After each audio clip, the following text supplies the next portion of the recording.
Welcome back to Barry Garage, and today we have a little bit of a treat. We have a follow-up on Alan's work on his Bugatti Type 22 torpedo.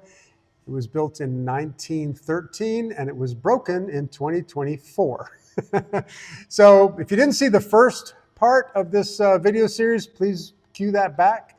You'll find it just a few weeks back in our channel listing. The short story is this Bugatti here, broken axle. Well, Alan was on a road tour with it in California. And since it was broken, he's had to work out how to put it back and get it back on the road and as quickly as possible. So that's what's underway. I'm going to let Alan take it away from here. We're going to probably go through some video that he took when I couldn't be there. So that'll be the next step. And then after that, we'll finish talking about the process and where he's at right now. So it's going to be great. Thanks for coming along. This is the rear pumpkin with half disassembled. This is the carrier for the spiders and where the axle makes its connection and the perfect ring gear. Here's the axle taken out of the differential housing. It looks like I probably do have an axle, so I'll take this nut off. Again, the axle's broken on the end where the threads go. No threads there anymore. Well, that was a mess. This nut was almost impossible to get off without a whole bunch of drilling into the old bad axle, but I need that gear. 111 years ago, they put this nut on and they ground away so I didn't see there's a dry pin. So I couldn't get the nut off no matter what I did. So I cut the nut apart and then I got into where the dry pin was installed. But I'm not using this as the old axle, but I didn't do any damage to the axle gear. Came loose. Well, here is a new old stock axle. The only thing that makes it not fit my car is this little section right here. So I'm going to machine this down so it's exactly the right size.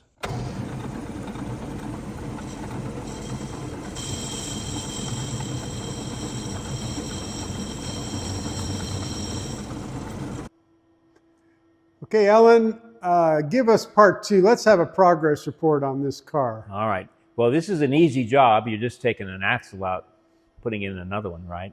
Uh-huh. You know, it's a 112-year-old car, but still. So let's say that you run into complications and maybe everything that you do is kind of hard. Yeah. But the things that make it hard is because you're working on artwork.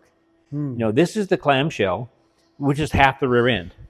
This clamshell doesn't weigh but a pound. You know, it weighs nothing. And it's even polishable. And this clamshell is all bolted together with 30 bolts. And then when you get all the bolts undone, you think, okay, come on apart. It doesn't come apart. Of course not.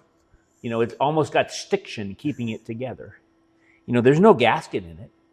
So you think, well, you can't cram a screwdriver here and a file over there and a chisel on this side to get it apart because Bugatti made this 112 years ago. So you can't show a mark. You can't show a sign that you were in there. So every simple thing you're doing, like just taking apart a rear end, you've got to theorize how you're going to do it so it's perfect, so you don't hurt it any. Right. So I went and got some couplers, threaded them for the nuts in the casting. Yep. Okay. And then I made this, and it's just some all thread. Okay. So I told you everything's hard. Yeah. Anyway, this is long, and this is up here. You put it on the end of the axle, and you keep tightening this down. Okay. So your axle's in the pumpkin, and it's pressing against the spider carrier inside. All right. So you're just tightening up a little bit at a time. And all of a sudden, after about 10 minutes, by tightening it a 1/16 of a turn at a time, it goes pop, and then now it's separated. Okay, let me back up 1 second. You said there's no gasket in there? No. Was it leaking ever? No. It's So just perfectly machined.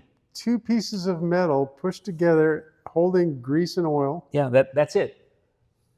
And There's no gasket. That's wild. It's just fine machining. And it's aluminum. Things weren't aluminum back then, really. I mean, a few things were, but this is mechanical. Look how thick this is. Yeah. And it's perfect. And it's polishable. I mean, I haven't even cleaned it yet since I took it apart. So I could put this in a polishing wheel and make it shine. But it's a pumpkin, it's underneath the car. But everything has got so much detail of artwork, of just perfection. So a normal rear end of a car in this era weighs a couple 100 pounds. And maybe my Césaire Nardin rear end, which is a half the size car, weighs 300 pounds. This one weighs less than 10 pounds. Wow. It's just ultra efficient. Yeah. So we go over and look at the rear end. Yeah, let's have a over look. Here. So this is the pinion, and it still is perfect. The gears, the teeth are still perfect. So to precisionally install the pinion for meshing, you simply put it in here, and when this is tight against here, you've got the right setup on the teeth. Okay, right. I see that. So you could simply take this out during a race and then change this carrier and put a new pinion in if that was what you were trying to do. But it's perfect. I mean, you've got a giant housing here that's perfect, with full of bearings, and you've got a perfectly machined hole it goes into. So the axle isn't easy. It doesn't just come out and slide out of here. These the axle carrier, this is where your spiders are. It's separated by the center of this, but it's still, right now we have a new axle. I have the new axle installed. So now there's your spiders turning inside there. Well, now they're turning. And they're perfect.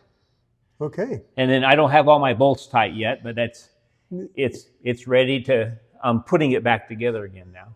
Right. Now, how did you find this to match up? Did it work out well? Well, the axle that I had, the two of them, were apparently made, let's say 3 or 4 years later than this car. Okay. So it had an area that was much thicker that my bearings wouldn't go over. So I put it on my lathe, and I've sent you the videos of that. Right. And I cut it down, which is about 17 thousandths of an inch. Okay. So then all my bearings fit on there perfectly, and it slides in the carrier. But if, for example, even something as simple as these bearings here, you think they can just slide right off and you replace them. Right. No, this is fat right here. Okay. It never is going to come off that direction. Really? So you have to take it off completely by taking it all apart, disassembling the pumpkin to replace these bearings. Oh, okay. But it's never going to fail. And then these are perfectly housed in an oil-tight housing. So these bearings are 100 and some years old, but they're still perfect. Wow, so you didn't have to get new ones? Nope. These are the ones you took out? They're perfect. There's no play in them at all. There's no play at all. So the bearings are all 112 years old, but they're perfect. You said you've driven it yourself about maybe 15,000 miles? 15 or 16,000 miles, I think I've logged in. Never mind whatever happened in the years and it had another 100 years before that. Right. Tell me about the availability of parts when you're working on something like this. This is the old one. The old one that signs up to here. Right. And that shows even the thickness here. Yeah. But see, you can tell this one is a newer design, and that's a great example here because this one has got a sharp edge, right, where the taper is in the axle. So if this one's going to break, another point that this could break is right between those two machining operations. Right. Because that could create a crack there, and that's where cracks usually start. Plus it did crack at the end of the taper here and break off the threads. Right. On the one, and this is the one that broke. Right. So this one is a better axle.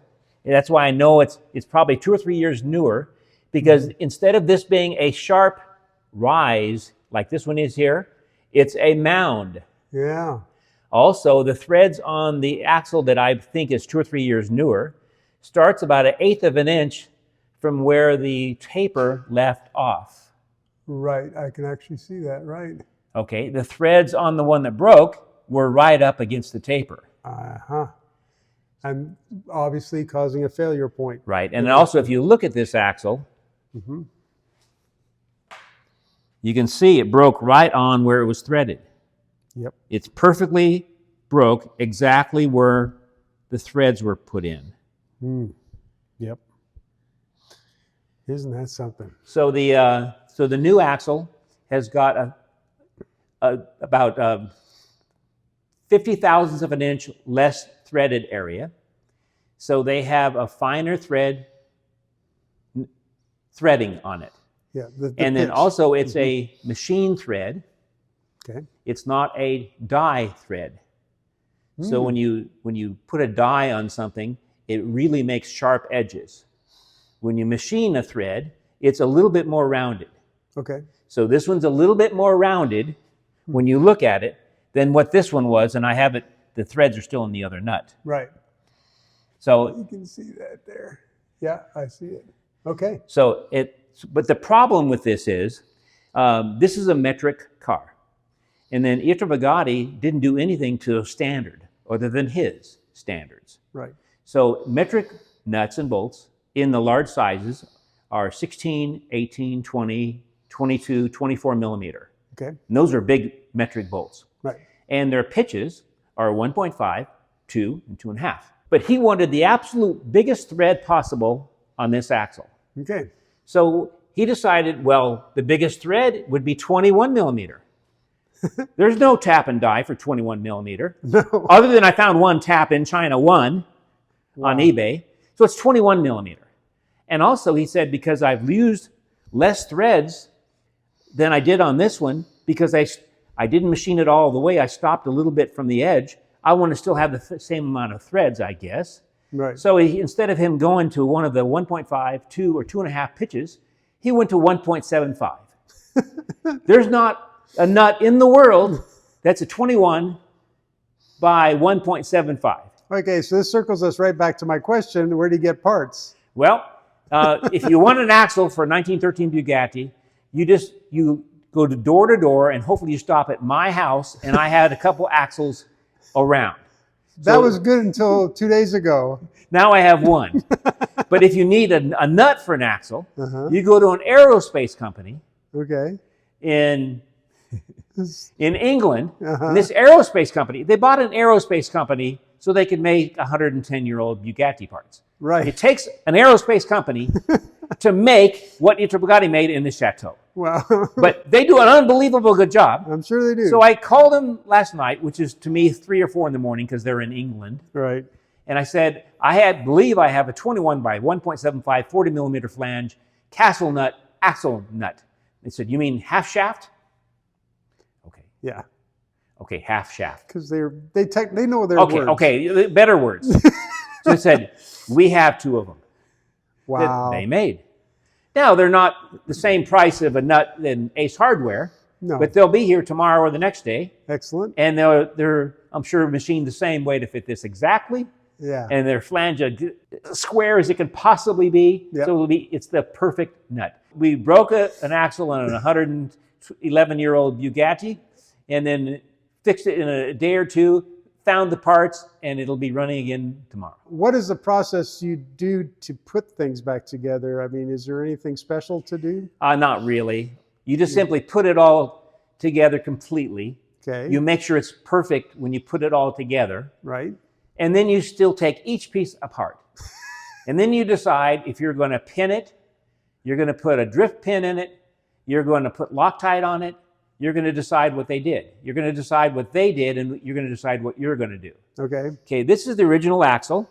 Yep. And you see that I wasn't very careful getting the spider nut off. These are the tools I needed to use, and a Dremel tool, and the world's best vise to get this nut off. This nut, Pietro Bugatti put on, or one of his nuts put it on, and you can't tell if it's right-hand thread or left-hand thread. Right. But the 2 axles I have were both right-hand thread. Okay. So you saw nothing besides a nut. So you're trying as much as you possibly can to get it loose. You heat it up, you do everything you can, and then you get frustrated. So this nut is hard. So you take a Dremel tool, and what you have to do, since you're going to throw the axle away anyway, You're right. you're cutting into the axle, and you're cutting into it. Oh my goodness. You're breaking it apart. You're going to throw this away. This looks like you've been at war with this thing. So imagine if you're just taking the car apart.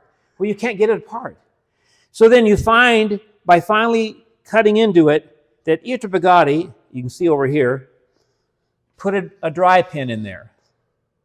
Oh, But you can't. Wow. But you can't tell. You couldn't tell by looking at the nut because it was ground perfect. You saw no gaps in it whatsoever. You couldn't see that he put a dry pin in it. It's like he pranked you from 100. Yeah. So then finally on one of the cuts, you're into the dry pin. Okay, that's what he did. That's it. So then you finally get it off, and you don't mess up any of your spider gears, or your gear on the end of the axle. Right. So you're very careful on your cutting, and you cut a certain way. Yeah. And you use your chisel, and you split it, and you finally get it off. On your question, well, how do you put it together? Yeah. Well, you could just put it together, and then in your mind, you could just drill a pin like the Bugatti did. Mm-hmm. But the problem is drilling a pin, unless you're an aerospace company, you're not going to drill a hole in this nut on this axle and get it round, because this is really hard. Yep. And the axle isn't maybe as hard. Yep. So the drill bit isn't going to want to play right. Right. You're going to break a drill bit or two. You're going to waller the hole. It's not going to be a perfectly round hole. Yeah. And maybe the best place in the world could do that. But then you decide, you put it all together and make sure everything works good on your pumpkin. Yeah. And then you finally decide, I'm going to take it back apart again. Okay. And then you decide if you're going to put a wicking Loctite in, right, or you can put Loctite red in, mm-hmm. Or you're going to drill it. Well, I didn't want to drill it because it'll weaken the axle. If you drill, this was a 1/4-inch hole that he drilled. That's a big hole. If you can, I'll turn it around. Yeah, let's see that. Oh, yeah. That's a pretty big drift pin. Yes, so that red really weaken it. Yeah. So then that leads you to the other two possibilities: a wicking Loctite, like a 290. Yep. Or you could or Loctite red. I went ahead and since I took it all apart, I put Loctite red in there. I put as much pressure as I could put on there with my two handy dandy wrenches. So it's not going to move. It's not going to move. And then also, Bugatti, instead of putting a Woodruff key in on one side, on his axles, put them on both sides. Right. Which is really neat. And now that would be hard to, copy that. Yeah. So this is an axle, and here's an axle that's, let's say 5 years newer. Mm-hmm. But my spider gear, my axle gear, in gear, exactly fit both of them perfectly, including the keyway. Wow. So, and you keep, when you restore a car this old, you keep restoring it by taking pictures of everything you're doing. You're marking everything you're taking apart. Yep. Because if something is 8-sided and has got 8 bolts in it, if you don't mark how that flange bolted together, you're going to find that somebody 100 and some years ago has one of them off. Yeah. And it won't go together again until you put it the exact way. So when you take something apart, you spend extra time on everything you do, you mark everything possible, because you're just finding their mistakes they did 100 and some years ago. Sure. In Bugatti's case, he didn't make any. Well, you sacrificed the right piece, obviously. Yep. And you're ready with the other axle in case in the next 100 years or so, the other half shaft, I guess I should we'll call it half shaft because we've got corrected. Gentry might be watching. Yeah. Okay. Or other people in England might want to call it half shaft too. We're willing to be corrected. It's fine. It's an axle to me because it fell off. But it holds the wheel up and it fell off. Yeah. All right. Well, we're going to check back again when you have it on the road or on the next step, whatever that is. All right. Thanks, Alan. Thank you.